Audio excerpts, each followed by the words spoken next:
Going to be welcoming Todd Herman. Todd Herman is the award-winning author of The Alter Ego Effect and performance advisor to many professional athletes, leaders, and public figures. He's been featured on the Today Show, Sky Business News, PBS, and CBC National News. He's also going to be sharing his coronavirus experience through the lens of an entrepreneur and survivor. So Todd lives in New York, and about 3.5 weeks ago called me and said, yeah, or actually had posted on social that he had it. So I checked in on him. He said, you want to jump on the phone? Sent me a video for my team just to show about what he was going through. And he was like mid sickness and ended up sharing it on social, and it just went completely viral. So Todd's an awesome guy, regardless of the fact that he's been through the actual disease and can share that, but also the alter ego effect. It's actually a lot to do with what Brandon was talking about and getting in the mindset. And so with that, would love to welcome Todd. And you're muted, Todd. There we go. There we go. Perfect. Take it away. I'm like a pro at Zoom. I can't believe I just did that. Thanks for having me. How are you doing? Are you worn out yet from your marathon day? No, I'm pumped, man. We're good. Good, man. Well, anyway, thanks for having me. And I'm always honored to come after Brandon.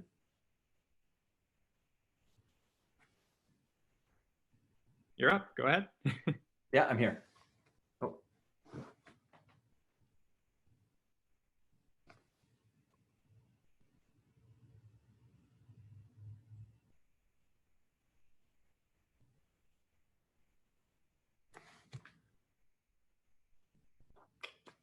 Oh, I'm good to go. Okay. Well, everyone, as a follow-on from Eric here, thanks for the introduction. I've been working with, as just a background on me, pro athletes, Olympic athletes on mindset for a really long time. And what I want to start with sharing is just a little bit about how to, while going through this extremely volatile world that we're going through right now, show up in a powerful way so you can actually have the mindset and capability with a mindset of seeing opportunities that are there, seeing opportunities for growth while they're there as well. And what I'm known for in working with Olympians, really ambitious people with my training companies, is helping people develop a performance identity, also known as an alter ego, to help them find the mental space and emotional capacity to show up with all their skills and abilities when it counts on the field. And I think there's no other time right now. We're in the fire, and steel is forged in the fire. And there's an amazing opportunity if you show up in the right way to really handle and manage the opportunities and challenges and complexity of the time. So I'm going to switch over to my little presentation here and walk you through just a simple process that maybe you can do to really show up in a powerful way. So everyone should be able to see that. I'm going to now go into presentation mode. So team, just let me know in the chat if everyone can see this okay.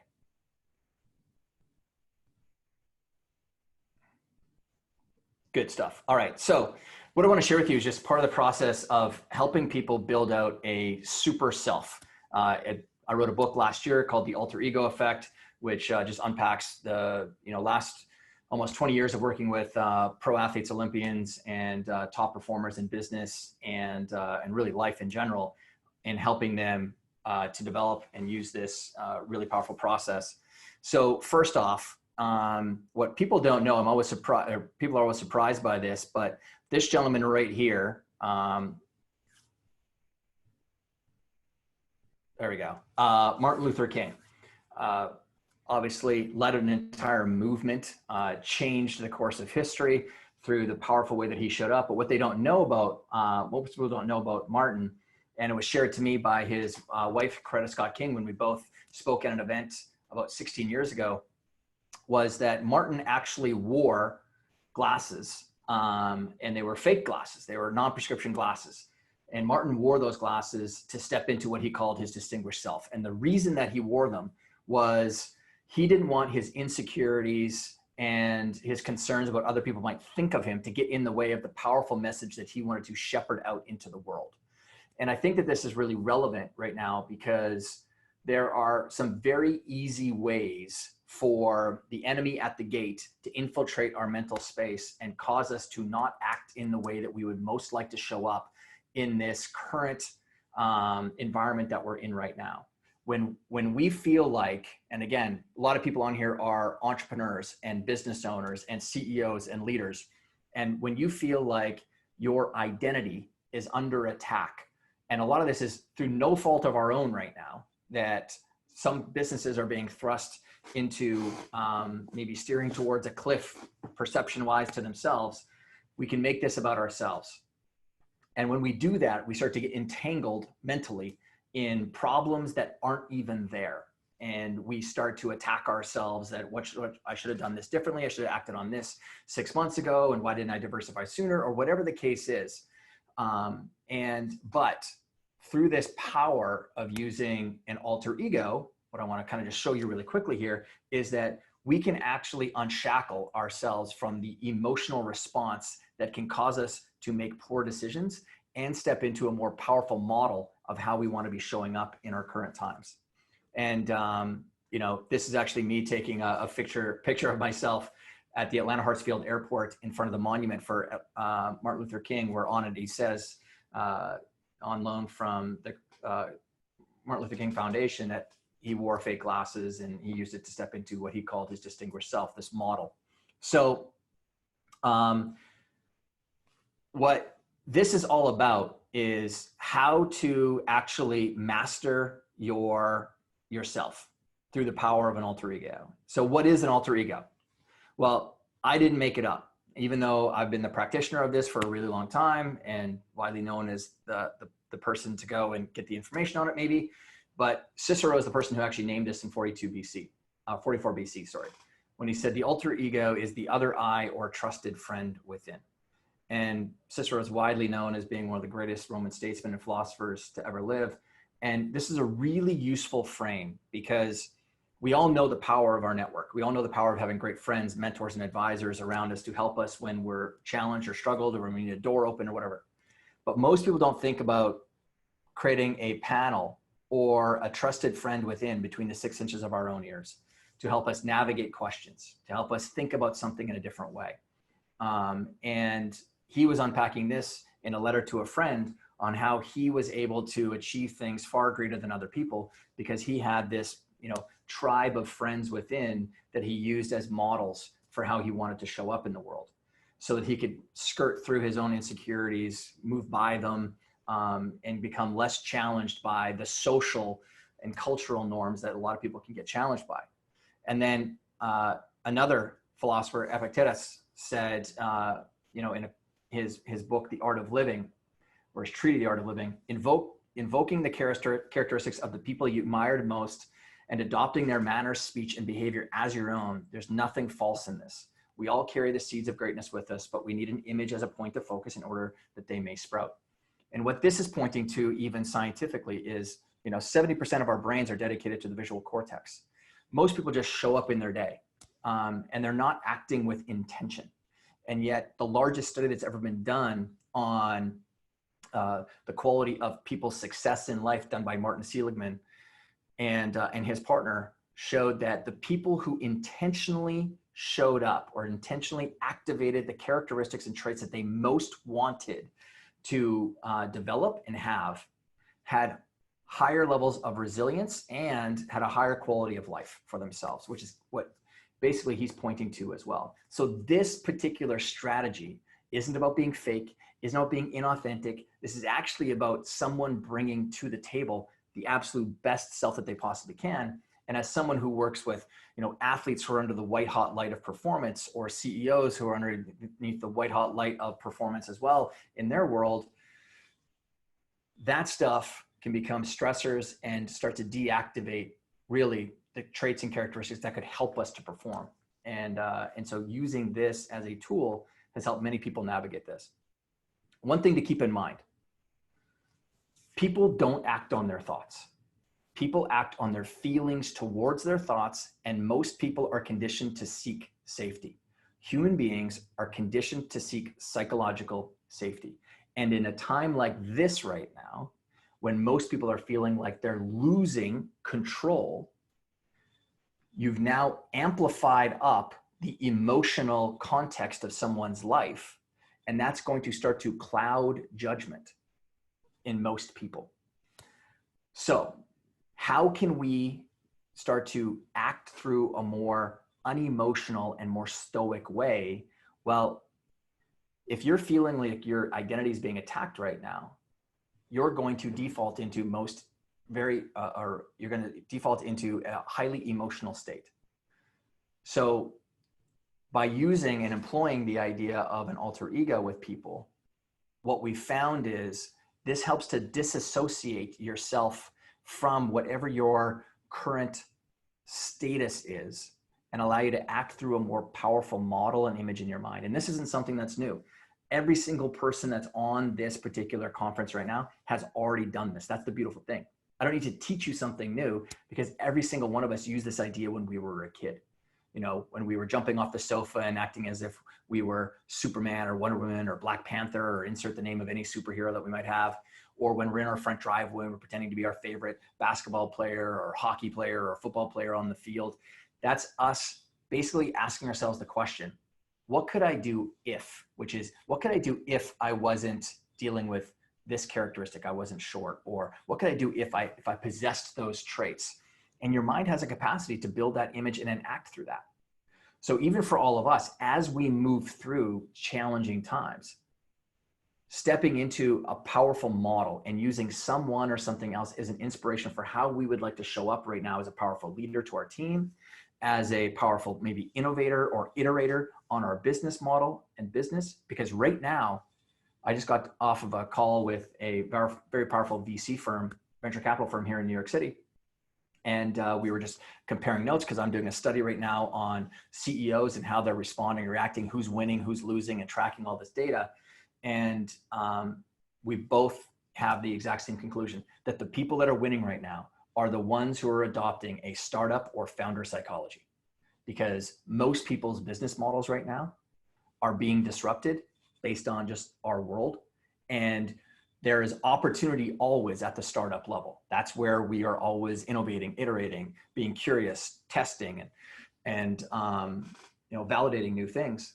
And so if you're someone who's gone far past that founder psychology stage, how would you, or who would you be most inspired by to act through in this current moment? Or how would you most want to act and show up as a stabilizer to your team to bring psychological safety to them right now? Because if you're acting highly emotional with a team, that's not going to be creating psychological safety, and you're going to amplify up their emotions as well. And we can do this very, very quickly. So as an example, if you don't know, this gentleman, his name's James Lawrence, also known as the Iron Cowboy, one of the greatest living athletes on the planet. He competed in 50 Ironmans in 50 days in 50 states. And he has this great quote that he shares in an interview where he says, "There was a day where I fell to the ground and wanted to quit. But through the process of finding my alter ego, the Iron Cowboy, I had a rebirth. Now when I put on my yellow tinted glasses, I become a bad, bad man, and that guy can do anything." In the interview, he talks about when he kind of fell to the ground and was just, basically worn out physically, which I know many people can feel this way right now when every single day we're bombarded with a brand new set of challenges and problems. In that moment, there is a powerful opportunity of really asking ourselves, like he said in his interview, of rediscovering his why he was doing this. And then really starting to build out the model in his mind of who was going to go out and attack that race that he was competing in. And it was the Iron Cowboy. And the Iron Cowboy could do anything. So in a moment, in an instant, he made that switch happen and started to show up and, created and successfully completed one of the most amazing physical feats any human has ever done. There's this great moment in the movie Rocket Man, which is about the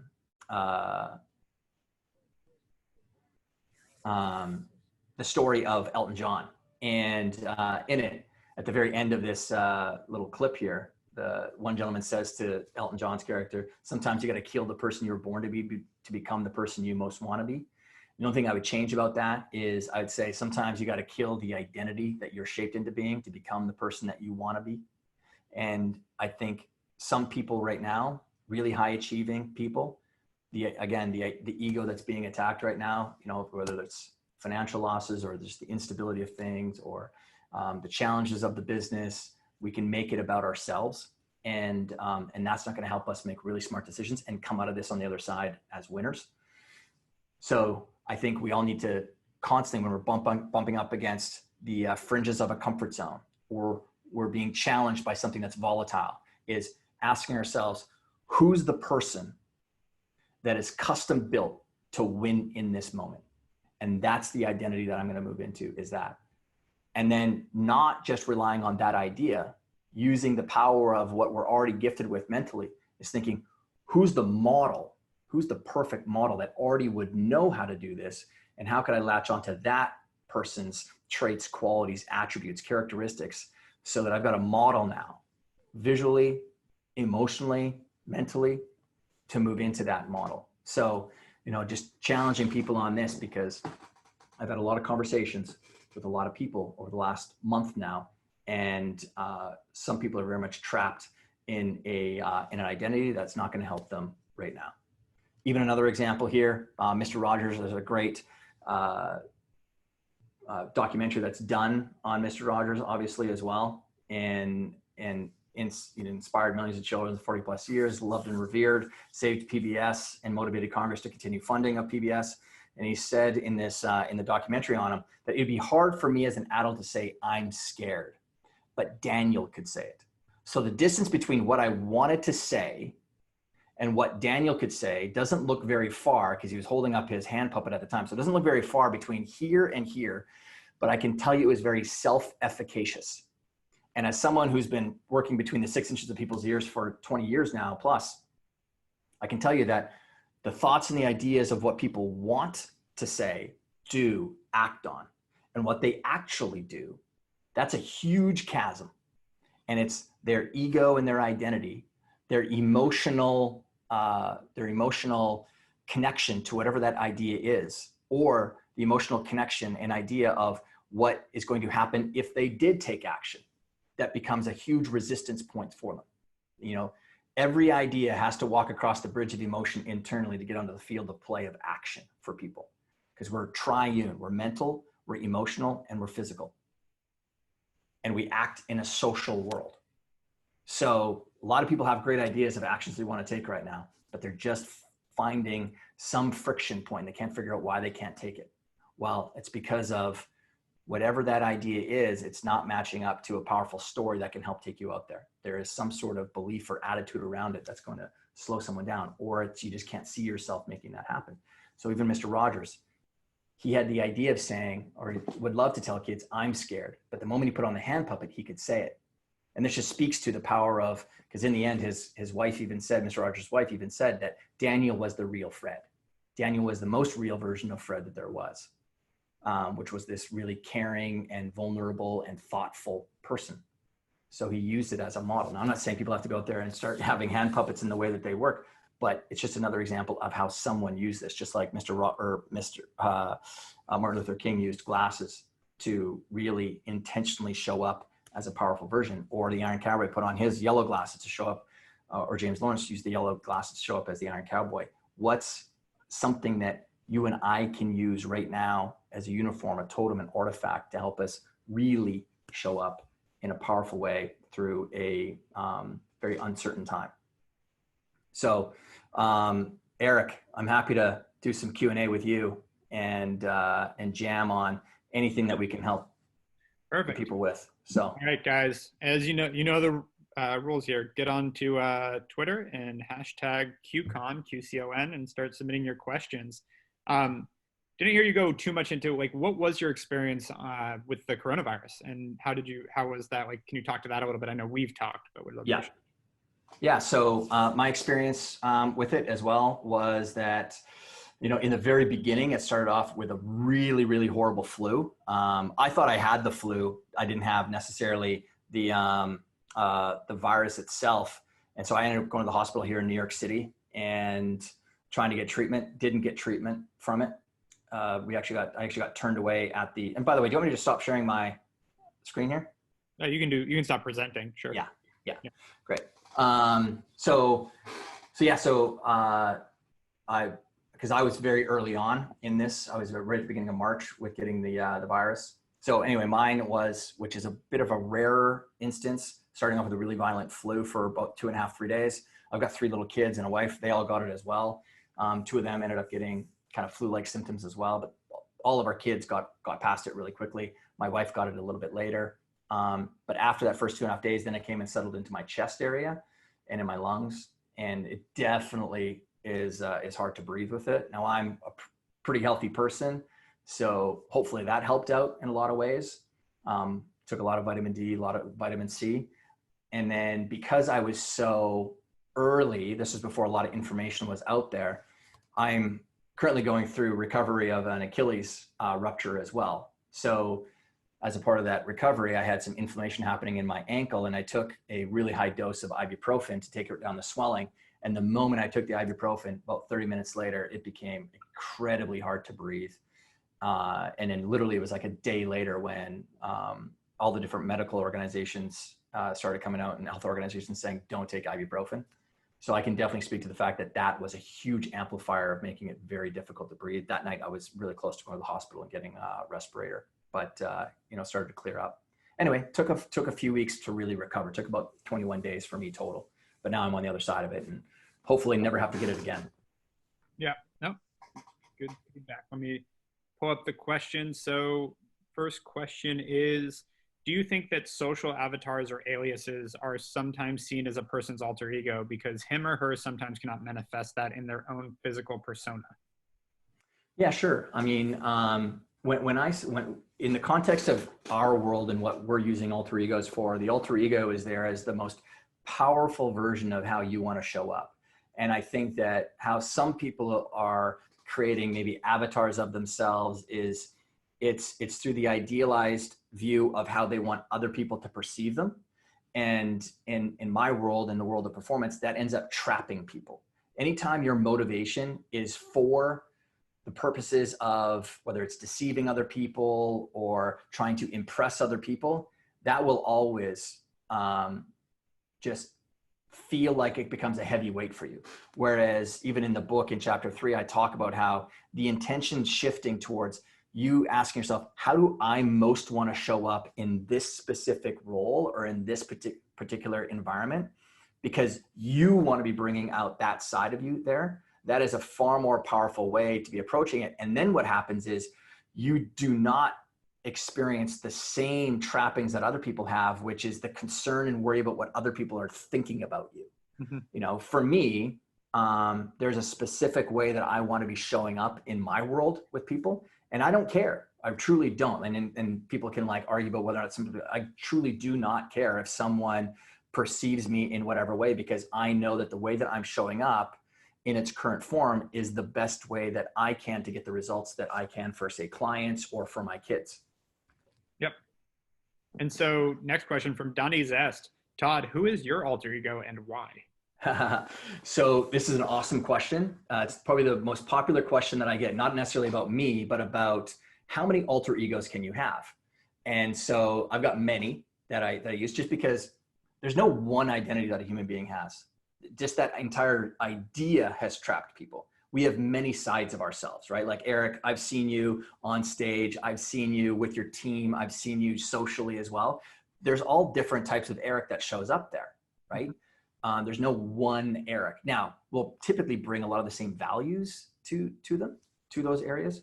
So I've got many. I've got one that I use, like Hugh Jackman is a source of inspiration for me for how I like to show up in media interviews. He's fun, he's playful. And when I'm doing, like I've done the Today Show and daytime television, that's a very useful way to help me show up and perform there. Now, all that's doing is I'm attaching to the playful characteristics because they're there for me. I just don't flux them as often in my business life because the demands of my role don't ask for playfulness that often.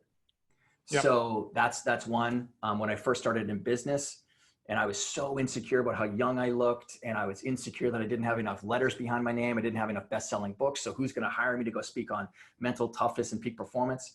I built out the alter ego because I played college football. And so I was very used to that. I had an alter ego when I played football called Geronimo, who is a composite of Walter Payton, Ronnie Lott, and a tribe of Native American warriors.